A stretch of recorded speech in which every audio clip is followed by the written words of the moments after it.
আজকের আমার রান্না হচ্ছে জিওল মাছের আলু দিয়ে ঝোল। জিওল মাছটা দেখো আমি তার নুন হলুদ ভালো করে মাখিয়ে নিচ্ছি। তার জন্য আমি সামান্য একটু বড় সাইজের জিওল মাছগুলো নিয়েছি। গোটা মাছগুলো আমি এবার নুন হলুদটা ভালো করে মাখিয়ে নিচ্ছি।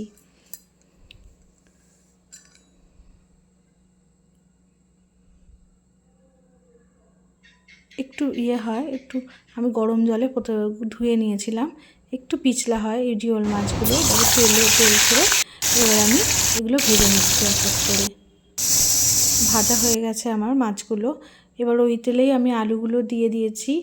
আলুগুলো এরকম সাইজে কেটে নিয়েছি। নুন হলুদ দিয়ে আলুগুলো ভালো করে ভেজে নেব।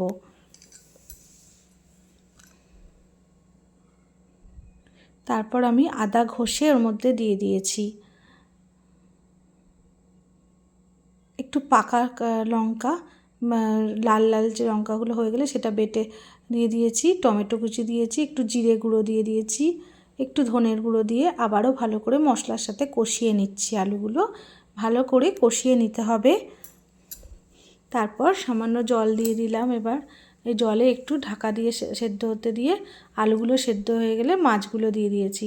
মাছগুলো জলের মধ্যে ডুবিয়ে দিতে হবে। লাগলে আর একটু পরিমাণ মতো জলও দিয়ে দিতে হবে। একটু গোলমরিচের গুঁড়ো ওপর থেকে দিয়ে দিয়েছি। তৈরি হয়ে গেছে আমার এই জিওল মাছের ঝোল। এটা কোনো রুগীদের পক্ষে খাওয়া খুব ভালো। যাদের জ্বর হয়েছে, পেটের কোনো প্রবলেম হয়েছে, খেলে খুব ভালো হয়।